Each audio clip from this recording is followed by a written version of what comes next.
Assalamualaikum warahmatullahi wabarakatuh. Alhamdulillahi rabbil alamin. Wassalatu wassalamu ala ashrafil anbiya'i wal mursalin. Wa ala alihi wa sahbihi ajma'in. Subhanaka la ilma lana illa ma 'allamtana. Innaka antal alimul hakim. Rabbi shrah li sadri wa yassir li amri. Wahlul 'uqdatam min lisani yafqahu qawli amma ba'du. Faya ibadallah اتقوا الله أوصيكم وإياي بتقوى الله فقد فاز المتقون بسم الله الرحمن الرحيم اللهم افتح علينا حكمتك وانشر علينا من خزائن رحمتك يا أرحم الراحمين اللهم نور قلوبنا بنور هدايتك كما نورت الأرض بنور شمسك أبدا أبدا برحمتك يا أرحم الراحمين والحمد لله رب العالمين تقبل الله منا ومنكم تقبل يا كريم. A'udzubillahi minasyaitonirrajim. Bismillahirrahmanirrahim. Apa khabar sidang penonton yang saya kasih sekalian? Mudah-mudahan berada di dalam keadaan sihat walafiat dan dipelihara oleh Allah Subhanahu wa taala. Baik. Kepada para alim ulama, tuan-tuan guru, ustaz-ustaz dan ustazah, tidak lupa juga kepada ayahanda saya dan juga kepada sahabat-sahabat saya yang mahir di dalam bidang falak. Sekiranya ada sebarang kecelaruan ataupun silap maklumat daripada saya ataupun ralat yang berlaku, tolong beri teguran dan maafkan saya dan bantulah kita untuk bersama-sama menyampaikan ajaran Islam. Hari ini saya mengimbau kembali apa pelajaran yang telah kita pelajari berkaitan dengan kiblat, menghadap kiblat. Salah satu syarat sah sembahyang mesti menghadap kiblat. Maka kiblat, sembahyang yang tidak menghadap kiblat, iaitu sembahyang fardu, saya maksudkan sembahyang fardu dalam keadaan biasa, bukan dalam keadaan takut, bukan dalam keadaan sembahyang sunat, dan bukan dalam keadaan kita kata sebab-sebab tertentu seperti hujan terlalu lebat dan kita berada di certain tempat, bukan itu. Sembahyang fardu tidak menghadap kiblat dalam keadaan biasa, maka sembahyang itu tidak sah. Pandai, okey? Baik.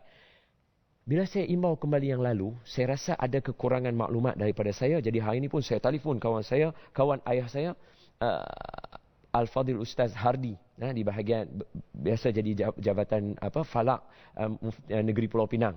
Saya telefon, saya minta maklumat dan alhamdulillah hari ini saya ada banyak maklumat yang saya nak kongsi berkaitan dengan menghadap kiblat. Okey? Kitab yang kita gunakan adalah Fiqh Al-Islami karangan Dr. Wahbah Zuhaili. Okey. Di dalam menentukan kiblat, kita ada beberapa perkara penting.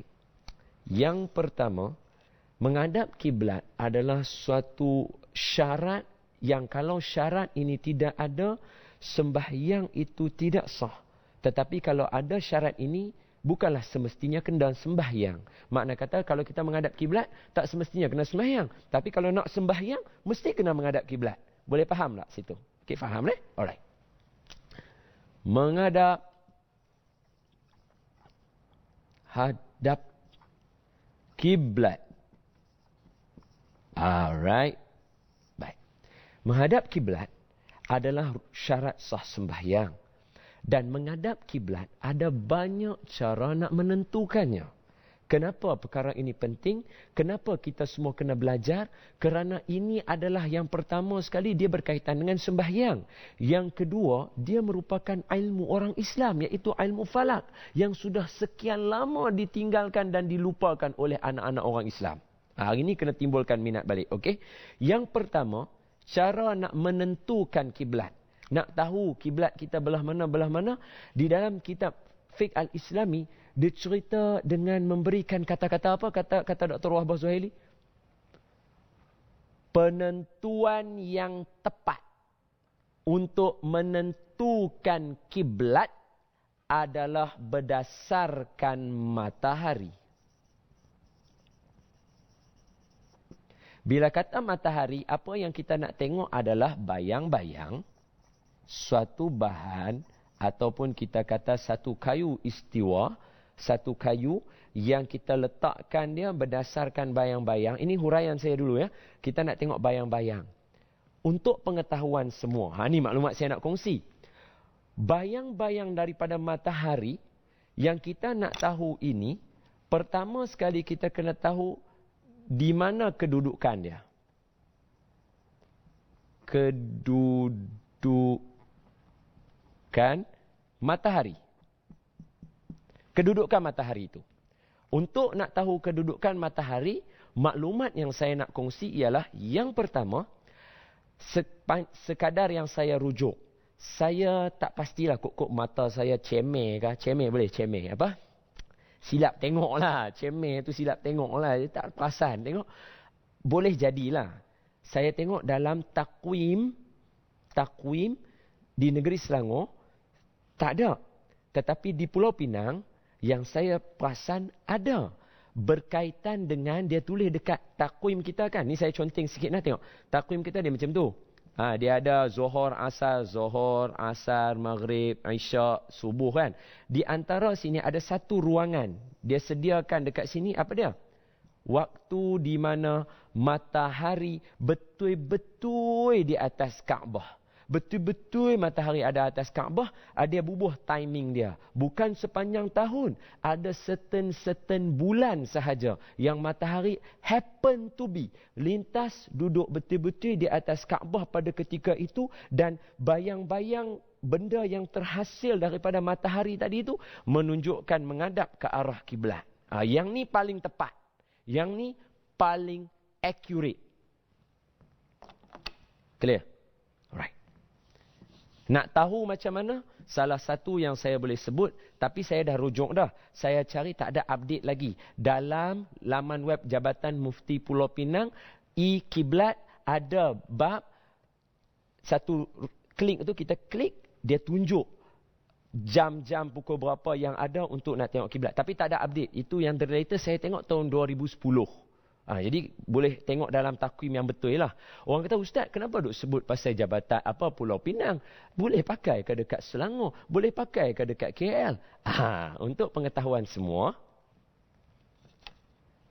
ini hasil tangan belajar geografi masa sekolah dulu. Yang malas dulu tu. Tapi jangan malas lah, rajin. Peta kita macam ni kan. Aduh, bismillahirrahmanirrahim. Harap betul lah. Pulau Pinang tak tinggal juga. Pulau Pinang kena draw up. Singapura. Betul yang ni yang macam ni kan. Okey. Oh dah jadi lain dah Sabah Sarawak. Tak apalah.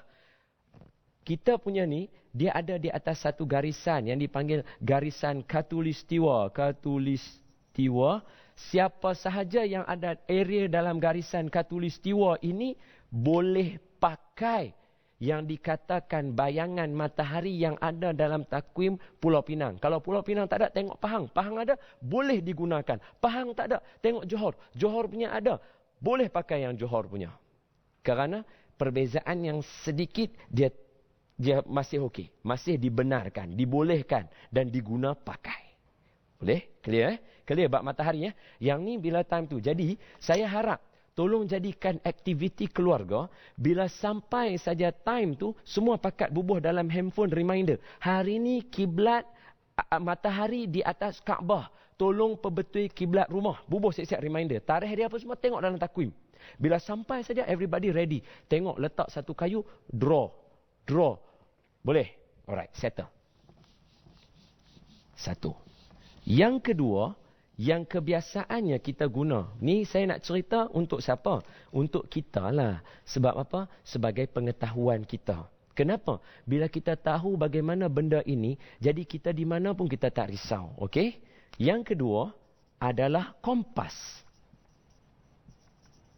Menentukan kiblat dengan kompas. Sini ada beberapa yang saya nak kongsi. Mungkin ada ralat saya buat.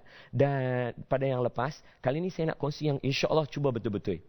Bila disebutkan kompas, kita kena tahu satu maklumat tambahan kepada kita. Apa dia? Kompas, dia tidak begitu accurate, tidak tepat sangat di dalam bangunan. In building.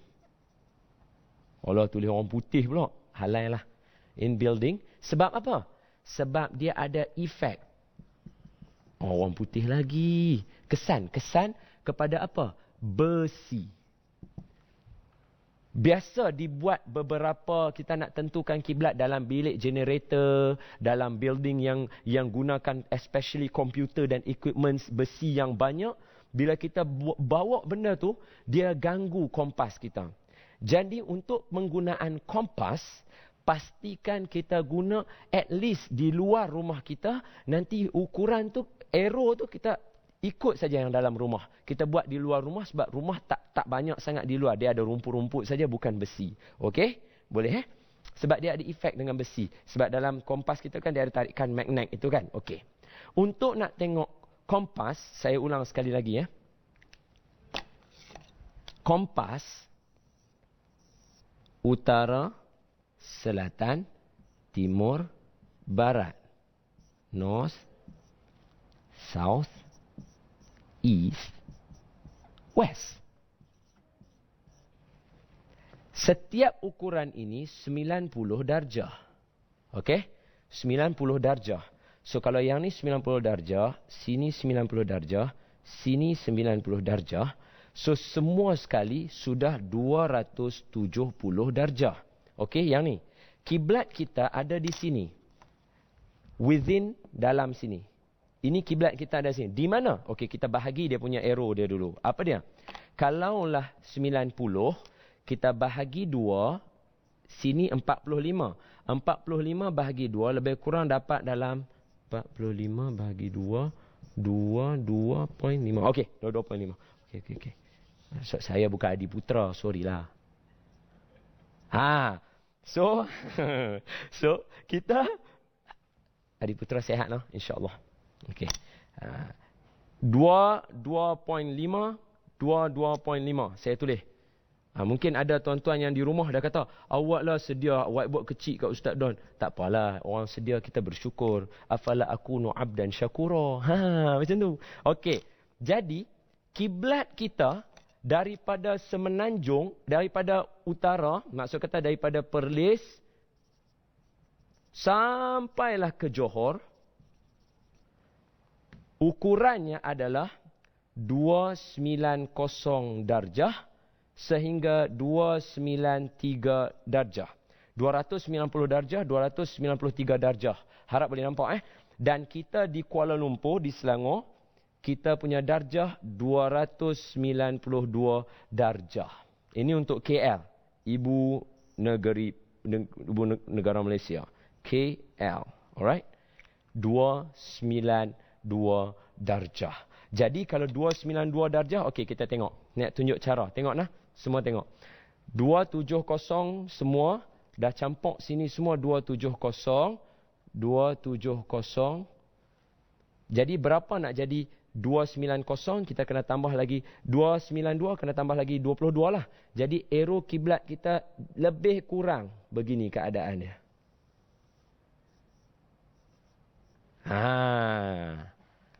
Ini arrow kiblat kita. Kalau nak tengok kompas. Boleh? Boleh? Boleh nampak tak macam mana kiraan dia?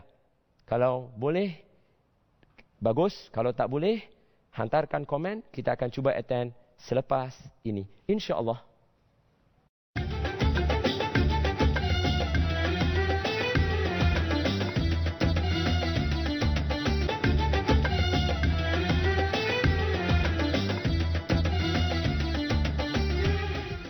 Alhamdulillah, kita kembali dalam rancangan 30 minit Ustaz Don.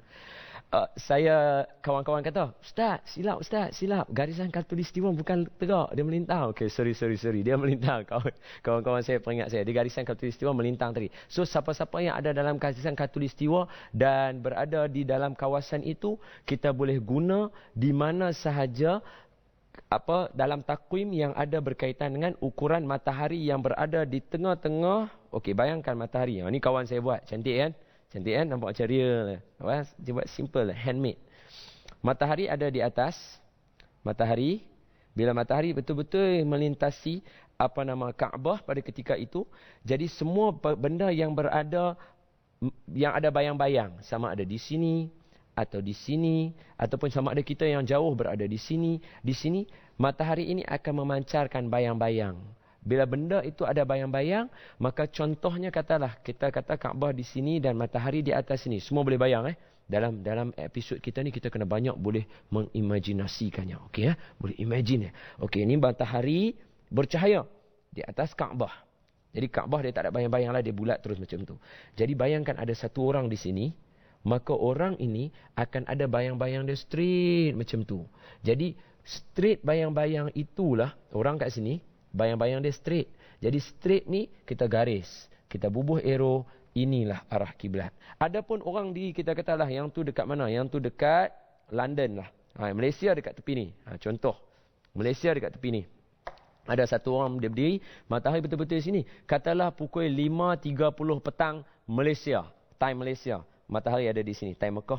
Tambah-tambahlah sendiri.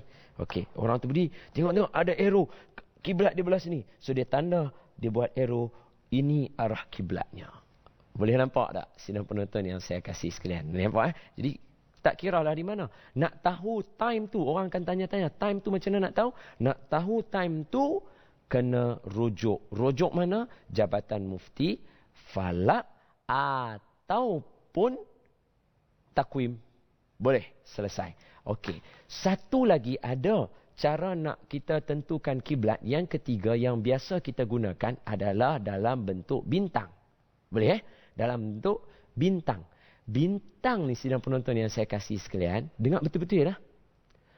Menggunakan bintang Orion Belt, menggunakan bintang Orion itu hanya boleh bagi mereka yang berada di garisan khatulistiwa sahaja, iaitu Malaysia, Thailand, Singapura, Indonesia, Sabah Sarawak, Brunei. Ini antara yang boleh menggunakan bintang 3 itu. Dan syarat yang kedua nak guna bintang itu. Ni maklumat ni tak ada kan, dulu saya tak kongsikan. Bila kita dah research, kita dapat, baru kita tahu. Bintang itu mesti ada tepat di atas kepala kita. Nak tahu bila? Hari ni tadi saya tengok kita punya pada jam 9.41 sebelum starting 30 minit Ustaz Don. 9.41 betul-betul tegak di atas kepala kita. Di Kuala Lumpur lah. Time tu boleh ukur. Sekarang ni kalau tengok dia dah bergerak dah sedikit. Tapi tak apalah untuk kita tengok. Jadi nak tengok macam mana? Saya nak pergi ke komputer. Saya nak tunjuk macam mana yang dikatakan tengok dengan Orion Belt itu. Boleh Okey. Sidang penonton yang saya kasih sekalian. Sebenarnya nervous juga ni nak tekan-tekan ni. Takutkan tersilap tekan nanti ni dia padam nanti saya nak on balik tu. Bukan senang. Wire banyak ni. Alright. Sidang penonton yang saya kasih sekalian. Bismillahirrahmanirrahim. Software yang kita gunakan hari tu kita dah beritahu dah kepada penonton kan. Jadi software itulah kita nak guna hari ni. Dan saya rasa ada yang mendapat manfaat daripada program ni. Alhamdulillah, kita doakan mudah-mudahan semua orang dapat manfaat. Okey, saya nak tunjuk. Baik, boleh dah? Dah boleh dah? Dah boleh ke belum? Okey. Sidang penonton yang saya kasih sekalian, tengoklah saya cuba zoom. Okey. Nampak tak perkataan rijal dekat situ? Sini, perkataan rijal. Ataupun dalam bahasa Inggeris tak tahu disebut apa. Rijal ke apa, rasa di sini. Okey, bila ada bintang rijal ini, sidang penonton, dia pasti. Okey, sebelum tu. Sidang penonton boleh ikut mouse saya tak? Tengok ni, bawah ni. Sini, kawasan bawah ni. Bawah sini, nampak tak ada jam? Sekarang 13 hari bulan 2, 2012, 22, makna kata pukul 10, 25 kita. So ada 5 minit lagi nak habis. Kita tahu dah kan. Jadi ada berapa minit lagi nak habis. So dalam keadaan pukul 10.25,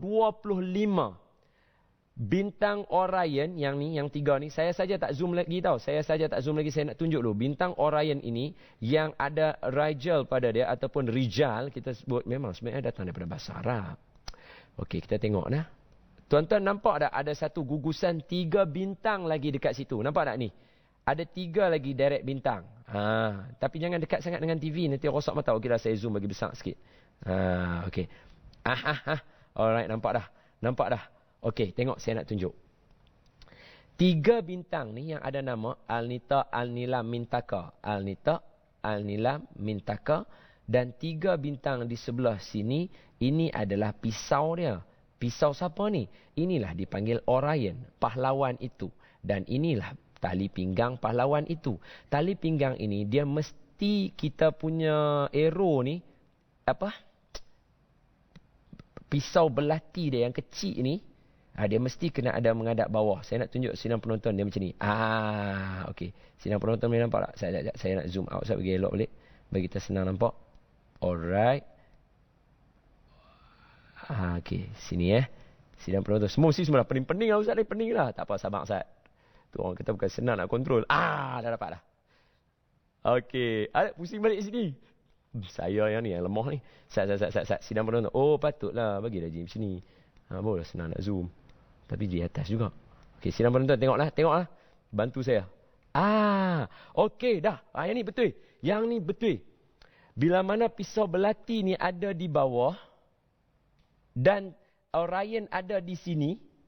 Makna kata, mintaka yang ujung sini menghadap ke arah kiblat. Sebab kalau kita pandai, tengoklah saya tunjuk yang ni bukan syirik tau. Saya orang kata apa, Ustaz duk tunjuk gambar-gambar ni syirik. Bukan, ni bukan nak tunjuk percaya kat bintang, bukan. Tengok, dah nampak dah. Nampak tak saya kata tadi tu? Nampak tak draw pisau tu? Nampak tak pisau tu draw? Nampak tak tali pinggang dah? Bila pisau tu menghadap ke bawah, ini dia punya bintang tadi tu. Jadi kita tahu arrow yang 3 di bawah ini menghadap ke sebelah bawah. Kita pandang dia sebelah barat sekarang ini. Kita pandang sebelah barat. Kalau nak percaya, tuan-tuan tengoklah. Saya tunjuklah. Tengok. Bawah tu. Tengok bawah. Kita menghadap ke sebelah barat. Nampak? West. Kita menghadap sebelah barat. West. Arrow. West. Jadi, kiblat kita ikut benda ini. Tuan-tuan boleh nampak tak? Jadi saya nak tunjuk tegak ke atas, takut kita tak perasan. Okey, saya padam lah ni. Orang kata apa? Ustaz duk tunjuk benda-benda ni. Okey, sorry lah. Saya tunjuk yang lain lah. Okey.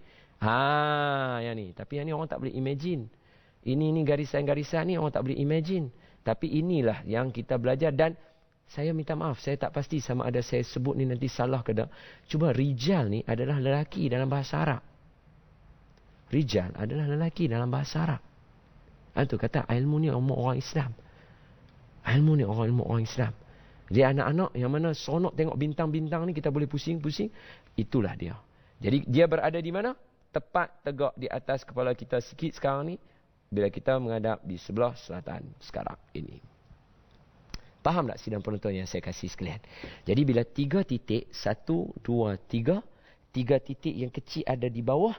Maka arrow kita menghadap ke sebelah sana. Macam mana? Okey, sekarang ni saya nak pergi ke meja. Habis dah stellarium dah habis dah. Saya nak pergi ke meja. Saya nak tunjuk macam mana tuan-tuan nak lukis kalau kita nampak arrow 3 tadi tu. Boleh lah? Contoh saja. Okey, baik. Sidang penonton yang saya kasih sekalian. Andai kata inilah bintang yang kita nampak bergemerlapan di atas. Let's say, inilah bintang yang kita nampak ada 3 tadi. Alnita, Anila, Mintaka. So, pedang dia ada di bawah sini. Ada beberapa bintang. Saya nak conteng pun tak boleh. Ni barang orang. Lagi orang marah. Ni. Okay, bintang macam ni. Dia duduk di atas. Tengoklah. Zoom out sikit. Zoom out bagi saya dapat gambar besar semua. Saya semua sekali. Okey. Dia duduk lagu tu di atas. Kita tengok. Kita nampak. Macam mana nak tengok kiblat macam ni? Tak nampak ni. Macam mana? Jadi jangan lupa sidang penonton gunakan cermin. Saya gunakan cermin. Kita letak cermin kita di bawah. Let's say kalau kita kata tengoklah. Tengok. Ni cermin saya kan. Ni cermin saya. Okey, ni cermin saya. Jadi bintang ada di atas. Bila bintang ada di atas, kan? Bintang ada di atas. Ada lah mula dia kata awak kameraman tak tahu. Nanti saya dulu bagi peluang kameraman adjust. Okey, ni bintang. Bintang. Dia masuk dalam cermin kita. Kita tengok daripada bawah. Jadi kita tak payah dongak-dongak atas. Lengohlah tengkok ni. Saya lagi. Tak bawah ni. Tepi ni. Samakan dengan tepi bintang. Garis-garisan lurus. Kita sudah dapat kiblat. Nampak tak? Jadi kita tak payahlah dongak. Tengok. Macam tu. Tak payah. Sakit belakang. Tolong dia gitu. Ambil yang ni letak. Tengok macam tu. Tapi tuan-tuan tak boleh lah tengok sini. Tengok sini nampaklah kita punya rahsia. Mana boleh. Jadi kita tengok. Bintang ada 1, 2, 3. Perbetul. Bila perbetul, ambil pen. Sama tak dengan garis lurus? Tak sama. Pusing sikit. Garis lurus dah dapat. Kita tanda. Tak ada contoh. Tanda. Ambil arrow. Kita punya kiblat menghadap belah sana. Straight macam ni. Dapat tak sidang penonton yang saya kasih sekalian? Boleh nampak tak? Yang tu yang kita tujuan guna cermin. Bukan orang kata, Ustaz, cermin ni ada dalam buku ke apa? Dah, inilah yang diajar oleh ayahanda saya. Ayah saya, walaupun dia bukan seorang yang mahir ataupun orang kata apa, nama ayah saya termaktub dalam orang yang mahir falak, dah. Tapi ayah saya menggalakkan kami untuk belajar benda falak ini, dan ayah saya adalah seorang yang ikut kepada jabatan falak. Jadi dia ajak kami, okey, nak tengok macam mana? Dia ajak kami macam ni. Kami pun akan buat lah. Bila malam-malam, macam contoh malam ni, esok pagi ada planet Mars. So ayah saya nanti bawa keluar kita punya teropong, eja-eja tengok Mars. Boleh nampak macam mana Mars cantik tak cantik. Tengok Saturn macam mana boleh tengok. Aktiviti keluarga menimbulkan rasa syukur dan gembira. Eratkan hubungan silaturahim. Sidang penonton yang saya kasih sekalian, jadikan ini aktiviti keluarga. Hanya sekadar nak menentukan kiblat. Kiblat betul, sembahyang khusyuk, sembahyang elok, diterima Allah. Kita puas hati. Tambah pula dengan aktiviti kita buat ni. Okey abang, tengok. Ayah nak tengok. Okey abang, corner kanan sikit. Abang pun corner kanan sikit. Mak tolong buat apa? Tolong spray nyamuk. Kat luar nyamuk ada kan? Gatai kaki nanti. Mak tolong spray nyamuk. Kakak buat ayam. Okey tak apa. Sambil eja-eja. Oh dah dapat dah. Garis. Ayah, sudah dapat kiblat kita ayah.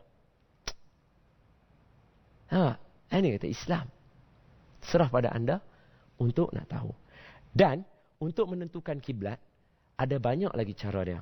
Salah satu dia apabila matahari nak jatuh, matahari sebelum zuhur, matahari selepas zuhur. Dan salah satu kaedah lagi, kita pakai teropong macam orang duk tengok jalan raya tu kan. Kalau kita lalu kat tepi jalan, duk nampak orang duk pakai teropong. Ada banyak cara. Tapi kebiasaannya cara itu kita tidak guna. Sebab kita orang biasa, layman, kita orang biasa. Jadi yang nak guna kaedah tu orang-orang yang berautoriti. Oleh itu sidang penonton, sebagai akhir untuk hari ini, pesanan saya ada 3. Yang pertama, kepada kita, untuk nak tahu arah kiblat, kita ikutlah jabatan-jabatan yang ada kuasa dan ada hak untuk menentukannya, seperti jabatan mufti. Yang kedua, kepada kita mempelajari ilmu-ilmu ini adalah mudah kepada kita untuk kita keluar. Dan pastikan kita ada kompas. Bila kita di mana-mana pun kita boleh menentukan kiblat. Dan yang ketiga, menghadap kiblat untuk sembahyang fardu adalah wajib, menjadi syarat sah kepada sembahyang kita. Adapun bagi sembahyang sunat yang lain, boleh, contohnya macam kita nak naik kenderaan atas kapal terbang dan sebagainya. Ini ada perbincangan, nanti kita akan huraikan dalam bab yang tertentu. Kita jumpa lagi, minta ampun, minta maaf. Assalamualaikum warahmatullahi wabarakatuh.